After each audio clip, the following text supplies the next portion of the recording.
kemarin Ibu bersaksi bagaimana saya sampai di Phoenix, Australia. Tidak tahu kenapa, karena di samping saya itu ada orang yang batuk-batuk sepanjang perjalanan di pesawat. Saya kena batuk. Bahkan saya belum pernah mengalami seperti itu, panas dingin, seperti COVID. Karena saya pernah kena COVID-19, saudara-saudara. Dan apa yang terjadi pada waktu itu, saudara, saya yang harusnya masih ada jadwal ngajar, jadwal bertemu dengan orang, saya harus mengatakan, pastor, mohon maaf. Saya khotbah aja 1 kali, ada 2 pertemuan yang saya tidak bisa hadir. Bagaimana pastor, bisa enggak ngajar lagi? Tidak bisa, mohon maaf saya tidak bisa. Saya tidak bisa. Padahal hotel sudah dibayari dan sebagainya. Saudara-saudara, saya harus meminta maaf karena saya sakit. Saya berdoa, Bapak, ini minggu depan saya ada pertemuan lagi. Harus pergi ke Seattle, Washington, ketemu dengan orang khotbah. Sembuhkan saya. Dan saudara-saudara, atas kebaikan istri saya, wah dia perhatikan luar biasa. Ya, istri saya, kamu mendoakan juga ya, diam-diam mendoakan saya. Mendoakan, merawat saya di hotel nih, saudara. Saya tidak bisa apa-apa, badan panas, menggigit dan sebagainya. Dan dengan pertolongan Tuhan, waktu kami mau berangkat ke Seattle, itu pesawat 3 jam, saya sembuh. Tuhan baik. Sampai di sana bisa ketemu dengan orang-orang yang luar biasa. Tuhan menolong saya. Jadi pertolongan Tuhan itu tepat pada waktunya. Jadi saudara-saudara, kalau engkau sedang mengalami persoalan, pergumulan, datang kepada Tuhan Yesus. Siap Marcel? Mau didoakan? Gampang kan? Saya menceritakan kebaikan Tuhan kepada orang yang sedang memerlukan Tuhan, dan jangan lupa harus ada endingnya tawarkan. Selalu berikan kesempatan untuk orang bisa percaya kepada Yesus. Kalau dia tidak mau, tidak masalah, tapi berikan kesempatan. Siapa tahu besok dia mati. Amin. Saya tidak mengharapkan kamu mati, Marcel. Tapi kan tidak tahu kapan kita dipanggil oleh Tuhan. Go and see and feel. Pada waktu saudara merasa, maka saudara akan ikut yang namanya berempati. Dalam pelayanan ada empati. Empati itu yang membuat orang Samaria yang baik hati berhenti, turun dari kudanya, keluarkan minyak dan anggurnya untuk menolong orang yang sedang terkapar mau mati.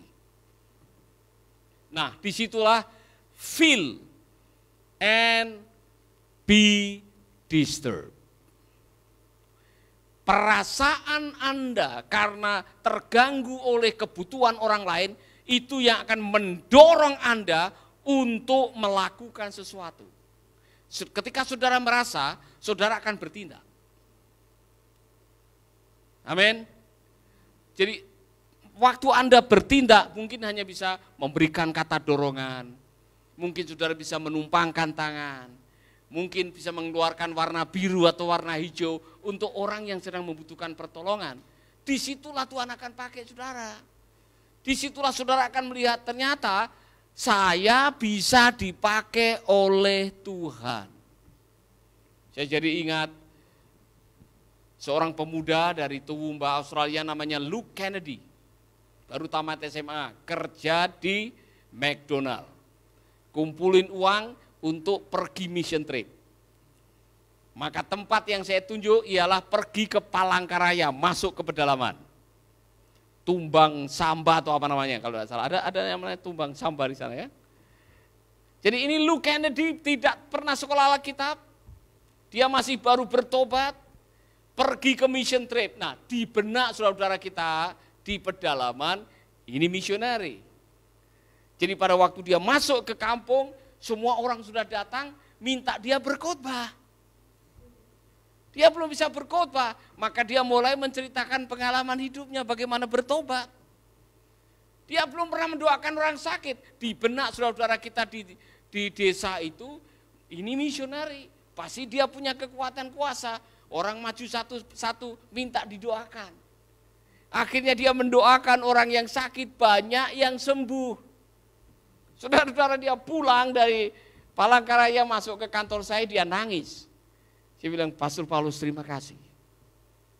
Ternyata saya bisa dipakai oleh Tuhan. Apa setelah itu? Tahun berikutnya dia memutuskan untuk melayani di Jepang. Dia merintis sebuah gereja di Osaka. Jemaatnya luar biasa, saudara. Dan sekarang dia merintis lagi gereja di Brisbane. Saudara tidak pernah tahu bahwa apa yang Anda lakukan membuat Anda menyadari ternyata Tuhan bisa pakai saya. Tengok teman saudara, bilang ternyata Tuhan bisa pakai saya. Amin. Sekali lagi, untuk dipakai Tuhan tidak mesti harus punya beslit pendeta. Jadi kalau saudara menunggu nanti kalau saya sudah tamat S1 saya baru melayani Tuhan, saya baru mau mendoakan orang telat. Baru S1 atau setengah S1 sudah dipanggil Tuhan. Belum selesai maksudnya. Maka saudara-saudara, go and see and feel and be disturbed, disturb and take action. Ambil sebuah tindakan, lakukan sesuatu. Ini yang dikatakan oleh Tuhan Yesus kepada kita semua, ya kan? Pada waktu orang-orang yang sedang kelaparan karena mengikut dia mendengarkan pagi sampai sore, kemudian murid-murid pada mulai mengeluh, aduh guru tidak ada makanan di sini, hari sudah sore, suruh mereka pergi sendiri-sendiri cari makan. Yesus bilang, no, give them food. Beri mereka makan. Beri mereka makan. Ada yang berulah sedikit kasih alasan, uang 200 dinar tidak cukup untuk kasih makan 5.000 orang. Beri mereka makan. Kemudian Andreas kalau tidak salah, dia menemukan ada anak kecil yang bawa apa itu? Makanan ya, roti dengan ikan sama colo-colo. Kalau orang Maluku ada colo-colo. Nah saudara-saudara, anak kecil ini tidak tahu bagaimana, dia mengorbankan makan siangnya, dikasih ke Tuhan Yesus, Yesus mengucap syukur, berdoa, kemudian para murid bilang suruh mereka duduk 50-50, kemudian bagikan, cukup untuk memberi mereka makan. Give them something to eat. Saudara-saudara, waktu saudara pergi, waktu saudara melihat, waktu saudara merasa, waktu saudara jatuh belas kasihan, saudara dituntut untuk melakukan sebuah tindakan. Saya mau kasih ini secret, saudara, ini rahasia. Kalau saudara mempraktekkan ini, saudara akan melihat hidupmu akan jadi luar biasa. Kenapa? Cara Tuhan nolong orang selalu pakai orang. Ulangi lagi. Apa saudara-saudara? Cara Tuhan menolong orang selalu pakai orang. Jadi kalau saudara take action, saudara bertindak, saudara melakukan sesuatu untuk menjawab doa orang itu, maka doamu akan selalu dijawab oleh Tuhan. Karena apa? Tuhan tahu hatimu, bahwa engkau diberkati bukan hanya untuk diri sendiri. Pada waktu engkau meluangkan waktumu, memberikan tenagamu, menyisihkan rezekimu untuk menolong orang yang sedang membutuhkan pertolongan Tuhan, Tuhan akan mengalirkan rezekinya buat saudara-saudara. Amin. Haleluya. Saya tidak sombong ya, saya jangan sampai salah mengerti. Kami bantu bedah gereja sudah lebih dari 66 gereja. Sekarang saya lagi bangun rumah. Dan saya kagum melihat kita bangun rumah tidak ngutang, tidak mau kredit. Kita diberkati oleh Tuhan. Karena apa? Ketika kita membangun rumah Tuhan, Tuhan bangun rumah kita. Ketika saudara menolong orang, Tuhan akan menolong saudara. Ketika saudara memberikan compassion, belas kasihan kepada orang, Tuhan akan berbelas kasihan kepada saudara. Maka hidup sekali ini luar dari rumah. Go and see and feel and be bothered, atau mau diganggu dan ambil tindakan. Maka saudara, hidupmu akan luar biasa. Beberapa minggu yang lalu, mungkin sudah 1 bulan, saya diundang untuk persekutuan Bank BI yang di Renon situ. Tiba-tiba pemimpin persekutuan mengatakan, Bapak ada keperluan apa? Saya bilang, saya lagi bangun rumah nenek-nenek di sini. Oke, kalau gitu nanti dari BI kita akan ikut nyumbang. Saudara-saudara, saya tanya mau nyumbang berapa? 25 juta. Dan itu yang kita perlukan. Jadi Tuhan sudah mengatur rezekinya buat saudara dan katakan, di balik setiap rezeki yang Anda miliki ada rezeki orang lain. Saya bilang apa tadi?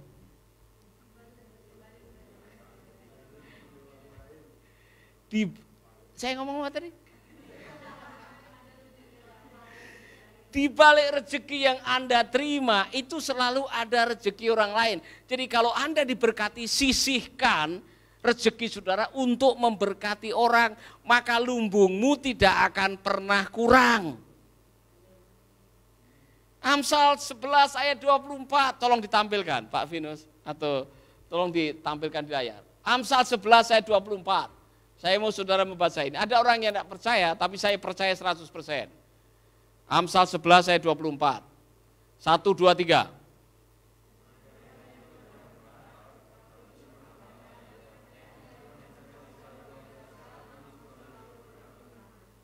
Ulangi lagi.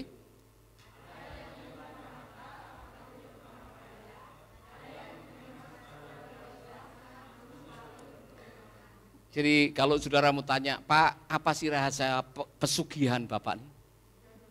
Tahu pesugihan?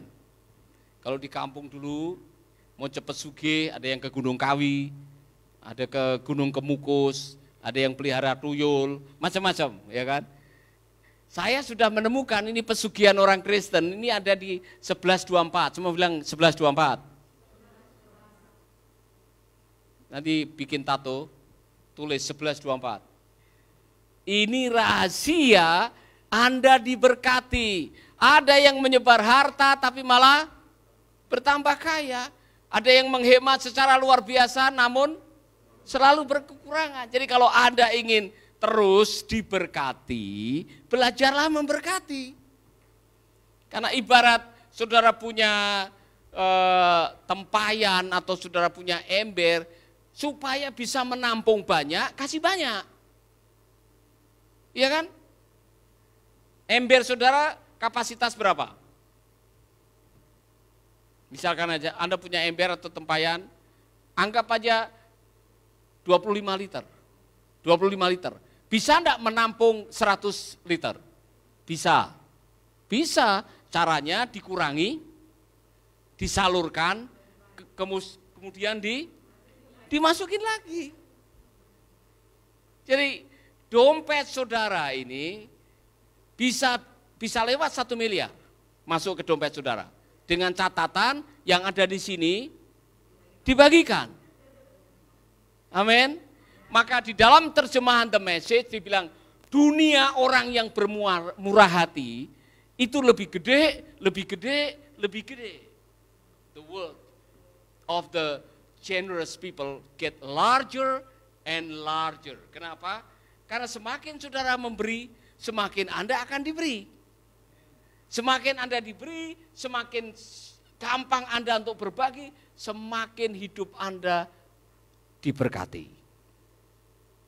Maka ulangi lagi ya, saya belum pernah lihat orang pelit bahagia. Tengok teman saudara, saya belum pernah lihat orang pelit bahagia.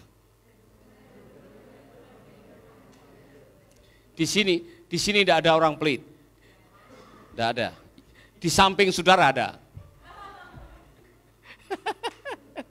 Jadi kalau saudara mau diberkati, take action, lakukan sesuatu, go and see and feel and be compassion.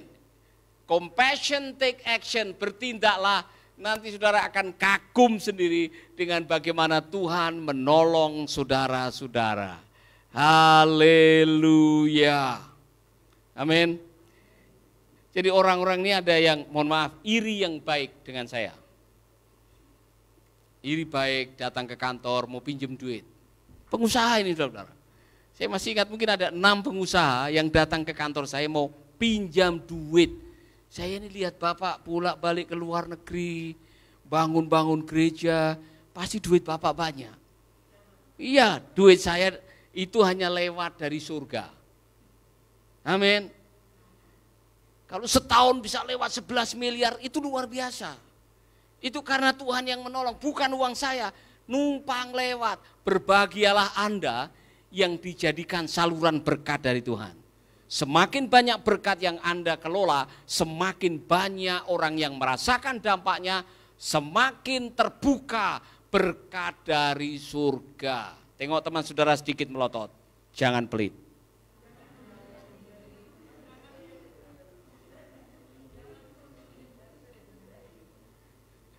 Pernah ketemu orang pelit, saudara-saudara? Aduh, kasihan sekali, ya kan? Pernah bertetangga dengan orang pelit? Kalau saudara ketemu dia rasanya gimana? Ya, nggak mau ketemu lagi. Itu kalau pas ada pesta kedatangan mereka, hati-hati, saudara. Itu tas bisa penuh waktu pulang. Dia tidak mau rugi. Orang pelit itu tidak mau rugi. Dia akan selalu mengambil keuntungan dalam setiap kesempatan. Dia salah filosofi hidupnya. Karena apa? Dia pikir kalau saya punya uang banyak, kalau saya punya lebih banyak, maka saya akan bahagia. Salah. Bahagia itu ditemukan waktu kita bisa membahagiakan orang lain. Amin. Tengok teman saudara bilang, bahagia itu ditemukan waktu Anda bisa bikin orang lain bahagia.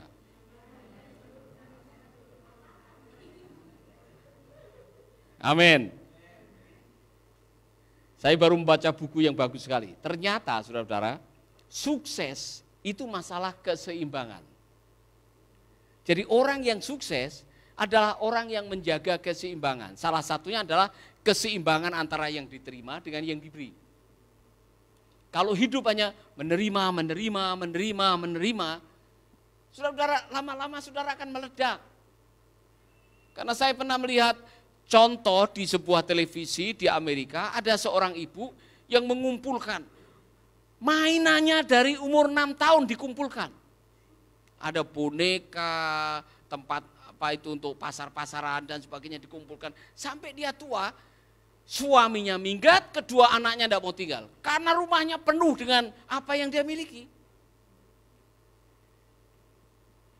Sukses itu adalah hidup yang seimbang. Amin.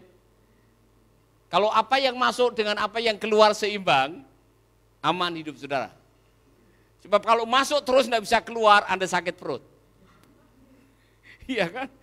Kalau Anda diberkati dan bisa menggunakan berkat untuk menolong orang lain, seimbang. Maka dalam hidup ini, belajarlah untuk hidup seimbang. Haleluya. Hidup ini singkat. Go and make disciple. Saya minta mulai besok, saudara-saudara, belajarlah menceritakan kebaikan Tuhan dan harus ada close ending. Setelah saudara menceritakan, saudara tawarkan, boleh tidak saya berdoa? Saya mau tanya kepada saudara, siapa yang pernah mendoakan orang? Tumpang tangan mendoakan orang. Yang lain-lain? Belum berani. Kenapa belum berani? Aduh Pak, saya takut salah. Tidak perlu takut salah, doa Tuhan tahu hatimu. Masih ingat ilustrasi mengenai anak kecil yang diajar omanya bagaimana berdoa dalam setiap keadaan. Ya Tuhan, berkati makanan ini. Satu kali dia main di luar, kemudian ada sapi ngamuk, dia tidak tahu bagaimana berdoa, dia hanya lipat tangan. Ya Tuhan, berkati makanan ini. Sapinya tidak menendang dia atau melukai dia. Karena Tuhan tahu hati kita. Artinya jangan menunggu sampai fasih berdoa baru mendoakan orang. Anda bisa dipakai Tuhan. Tengok teman saudara sedikit bangga. Saya bisa dipakai oleh Tuhan. Sekarang kita berdiri sama-sama, kita nyanyi. Hidup ini adalah kesempatan. Kita nyanyikan.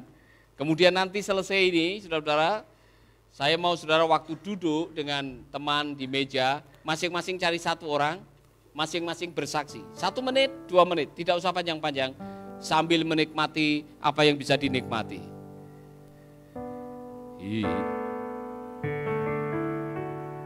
Oh Tuhan, pakailah hidupku selagi aku masih kuat. Amin, amin. Bila saatnya nanti ku tak berdaya lagi, hidup ini sudah jauh Oh Tuhan, pakailah hidupku. Oh Tuhan, pakailah hidupku. Amin, amin.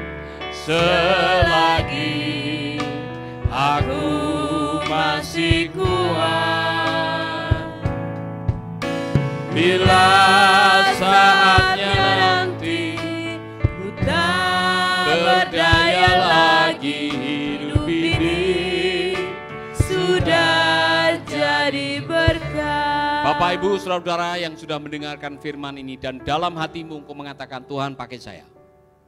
Tuhan pakai saya. Taruh tanganmu di dada, saya akan berdoa buat saudara-saudara. Bapak kami dalam surga, pakai saudara-saudara kami, pakai anak-anak kami, pakai sahabat-sahabat kami yang sudah mendengar firman ini dan berkomitmen go and see and feel and be compassionate. Kemudian kami akan melakukan tindakan untuk menjadi alatmu. Pakai hidup kami Bapak, pakai hidup anak-anakmu, urapi kami. Setiap hari kami bisa membawa jiwa buat Tuhan. Waktu kami berdoa ada urapan Tuhan mengalir. Orang yang sakit disembuhkan, yang lemah dikuatkan, yang sedang galau mendapatkan kepastian. Pakai kami semua Bapak. Kami tahu kami tidak sempurna, tapi Tuhan memakai orang-orang yang tidak sempurna. Terima kasih Bapak, layakkan kami untuk menjadi alat-Mu. Dalam nama Yesus kami berdoa.